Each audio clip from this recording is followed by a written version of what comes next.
Hitmen were shot dead with their own guns after storming into a notorious pub in Salford and firing at their victim.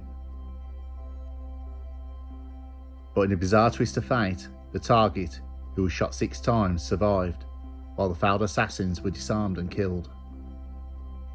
2 young gang members from Moss Side, Carlton Alvarenga, 20, and Richard Austin, 19, were the hired guns who had been sent, almost forced, into one of the city's toughest pubs to shoot dead a young upstart they didn't even know.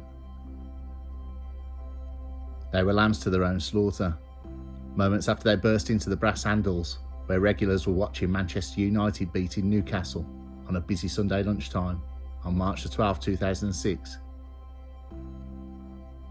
They were disarmed and shot dead with their own guns. Fatally injured, the would-be hitmen staggered out of the pub onto the grass croft across the road from the pub, where they collapsed and died. In a trademark Salford gangland move following any crime inside a pub, someone rips out the CCTV system. And the word went out, this is Salford, no one speaks to the law. No one inside that pub that day would speak to the police. To this day, no one has ever been brought to justice for the killing of Alvarenga and Austin, who are believed to be in debt of the Moss Side gang boss who organised the hit.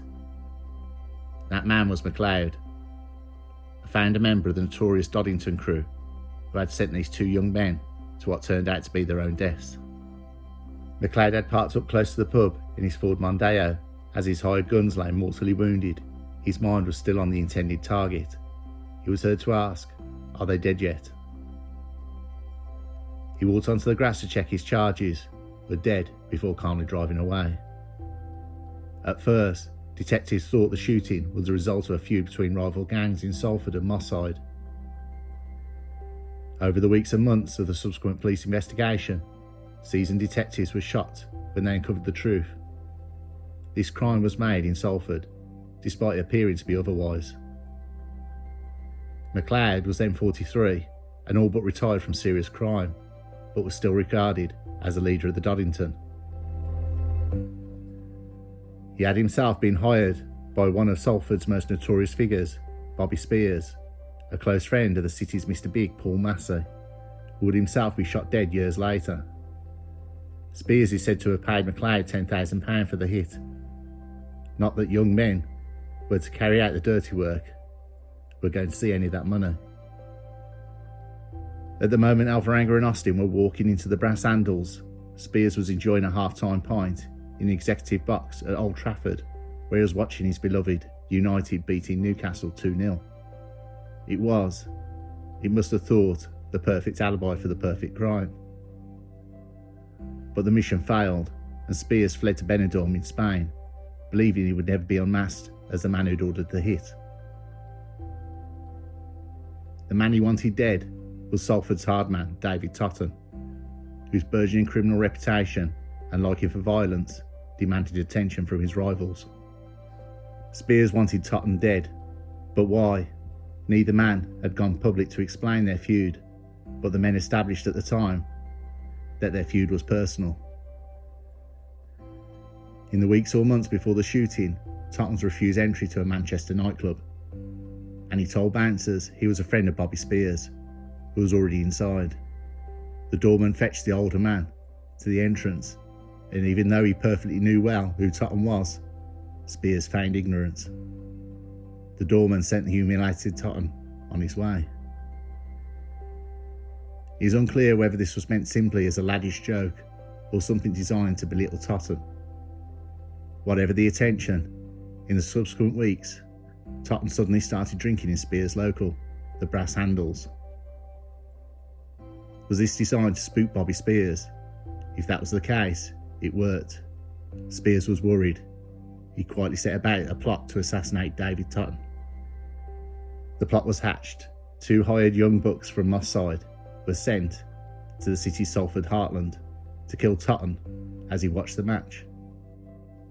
Police believe it was a feud between the rivals in Moss Side and Salford, and Spears would go under the radar, and that was the plan. They were helped by a spotter inside the pub, convicted gun runner Connie Howarth. She sent discreet messages from inside the brass handles to tell McLeod where Totten was sitting with his mates in the snooker room, information he could pass on to his reluctant hitmen. She was sitting at the bar, mobile phone in hand, and had a view across the bar to the snooker room where Totten was sitting with his mates. It seems the hired would-be assassins were reluctant. Evidence suggested McLeod had to force the two young men from his car so they could complete their mission. Detectives believed at the time that Austin and Alvarenga were only in the car because of the debt they owed to McLeod. The young men weren't believed to be there to make a pile of cash, but simply to get McLeod off their backs. When they entered the pub, they fired 6 times into Totten's chest before Austin's gun misfired and they were overpowered by the other drinkers. Totten, who was with a group of friends, was seriously hurt, but incredibly survived. Another man, not believed to be a target, jumping up and taking 2 bullets meant for his friend Totten. The table at which Totten and his friends had been sitting was upended and used as a shield against Doddington gang members who had run into the pub and opened fire. Totten and Travers were driven away and dumped outside a hospital, where they were treated and would make a full recovery, despite serious injuries. Neither would make a formal statement to the police about being shot, and nor would anyone else who was in the pub that afternoon. This was Salford gangs at work, the almost impenetrable code of silence which protects the city's criminals from prosecution. It means more than 10 years after Austin and Alvarenga were shot dead, no one has ever been charged over their killings. For many outside the Greater Manchester's criminal fraternity, their losses had mourned. After all, they were about to murder someone in cold blood before they disarmed and shot dead themselves. But to their grieving families, of course, it was very different. Austin's mother, Bridget, had moved to the family to Wishaw to help her son escape the clutches of the gangs, but to no avail. She said, "I worried every time Richard would not come home, as he was probably in Moss Side. I had no idea where he was with," she told police. The last time she saw her son was asleep on the sofa of a flat after he had a bottle of red. She left the house and never saw him again. Alvarenga's grandmother, Linda Connolly, saw him a day before the shooting, making some lunch for him before he went to a party. Alvarenga had been released from a 4-year sentence in 2005, but even before he was out, McLeod was trying to visit him and ask about security work. If he wanted to go straight, McLeod clearly had other ideas. The shooting and its main protagonists have helped to shape the criminal landscape that exists in Greater Manchester today. The target of the hit, David Totten, went on to become one of the most feared hard men in Salford, someone who has repeated run-ins with the police. The law did eventually catch up with McLeod and Spears, no thanks to anyone inside the brass handles that day. The central plank of the prosecution case, which eventually saw the convicted conspiracy to commit murder, wasn't any witnesses, but evidence about the telephone communications before and after the botched hit. All police had, when they arrived at the scene, were 2 dead bodies and 2 mobile phones on the grass beside them. From this unpromising beginning, a case evolved. The phones were the key. They were pay-as-you-go mobiles, which can frequently lead detectives nowhere, but officers realised one of them had been topped up with the help of a loyalty card with the name on it. From there, police were able to trace other mobile numbers and retrace an incriminating web of communications behind the main players in the plot. The following year, Howarth was jailed for a minimum of 20 years, while McLeod was handed a minimum of 21 years as part of their life sentences. It was a major coup for Greater Manchester Police, which had routinely struggled to penetrate Salford's criminal underworld. Meanwhile, Spears was living a high life and enjoying the sunshine in Benidorm. He went to watch his beloved United whenever they were playing away in Europe. Police kept an eye on him, but could do nothing for now. Spears had been instrumental in planning the operation and kept in touch with McLeod and Howarth on his mobile from his executive box at Old Trafford. Communications police would later uncover, unmasking him as the man who had ordered the botched hit.